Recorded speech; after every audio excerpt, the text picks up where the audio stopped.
Biggest talking point from the Saudi Arabian Grand Prix, of course, was that first lap incident between Oscar Piastri and Max Verstappen. It was influential to how the race ended up, with Piastri coming across as the winner. Now, no matter what you think about the first lap incident, whether Piastri was ahead or whether you think Verstappen was ahead or whether he was crowded out, can we all agree that it is ridiculous that we do not know the rules of engagement in F1? There is a driver guideline document that was referenced in the stewards' ruling, the document that they release after all of their incidents, and they make reference to regulations and so forth. And well, those regulations for the most part are accessible to us as fans. We can go and check the PDF, it's downloadable off of the FIA website, and we can check, okay, that's exactly the word in there, and that's exactly what they've ruled as. But with the racing guidelines, this is a document that is very secret. It is a document that is only accessible and privy to the racing drivers, to the FIA, team principals, etc.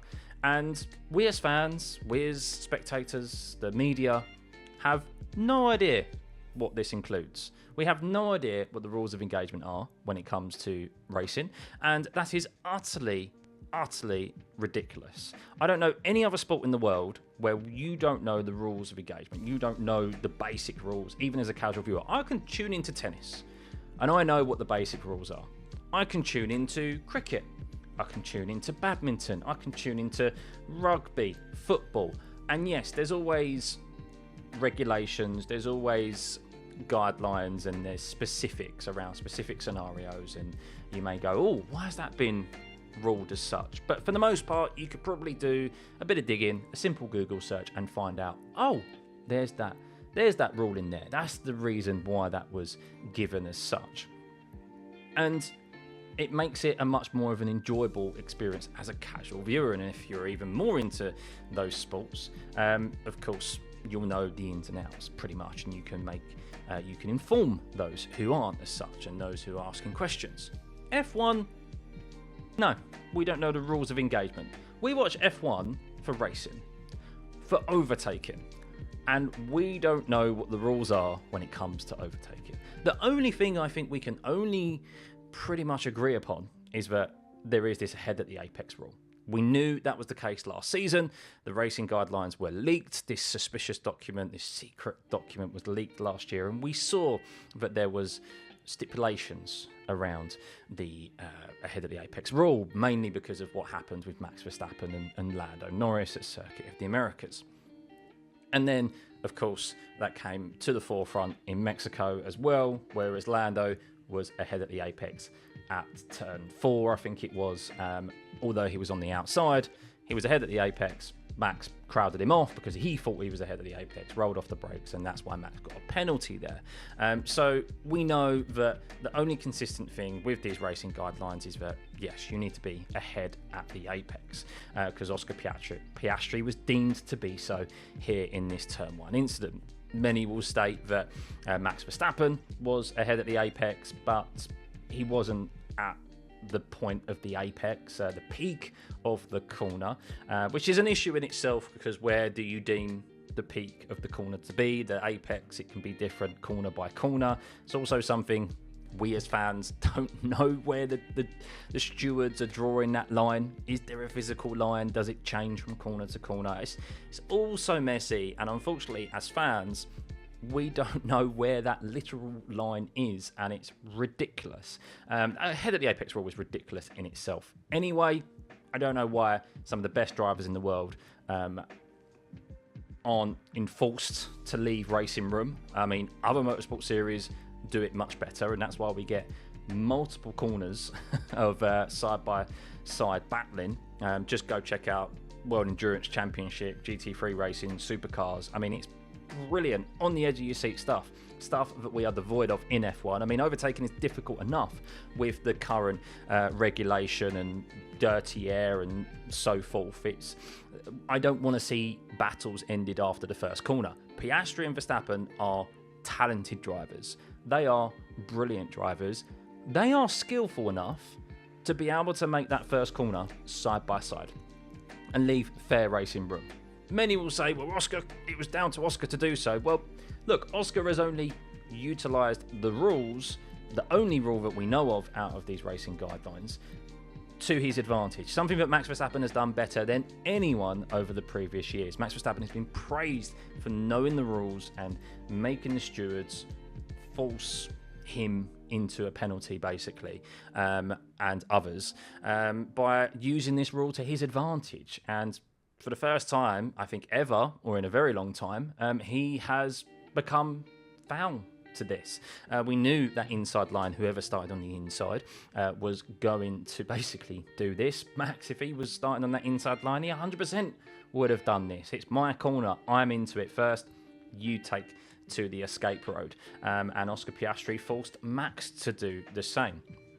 But for us not to know, and for there to be so much hoo-ha about this incident, because many don't, well, none of us know the rules of engagement, it's ridiculous. Max even stated himself in the team radio when he was told he had been given a track limits violation for turn 1.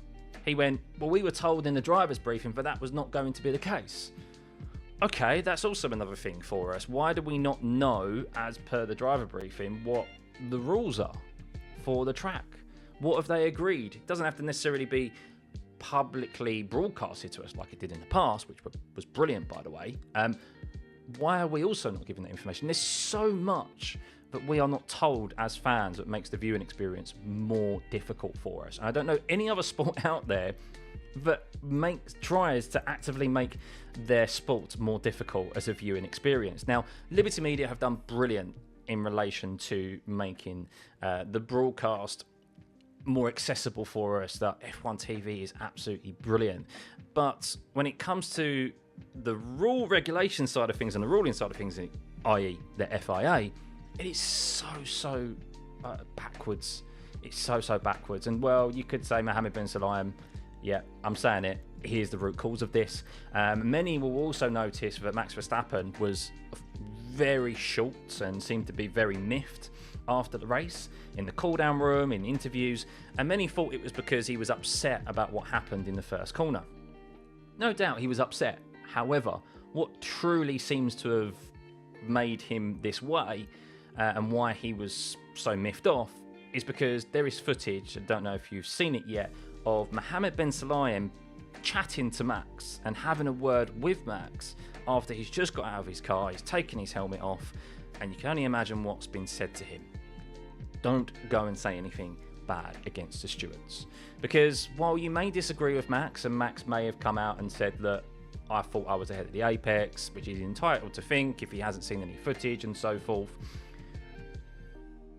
that is still going against the stewards' ruling. And we know these new rules that have come in, that have been enforced, they basically have to be tight-lipped, the drivers. They're not allowed to speak their minds, which is utterly ridiculous. And Max Verstappen as well is only one more penalty basically to be issued to him. He's got 3 more points on his licence, otherwise he'll miss a race. He doesn't want to say anything that's untoward and get a ban, basically. He has to adhere to these ridiculous rules, and that's why he was so tight-lipped and why he seemed very miffed. And I totally agree with him in that sense. That's ridiculous. He should be able to speak his mind. Now, you can disagree with his viewpoint and his opinion on that incident, but he should have the opportunity and the freedom to be able to express his thoughts on that incident. Any driver should have. Any team principal. I don't agree with what Christian Horner did. And I think he made himself look like a bit of a fool, but he's entitled to do that, showcase his viewpoint, show a defence of his driver, and Max Verstappen should be able to do the same for himself.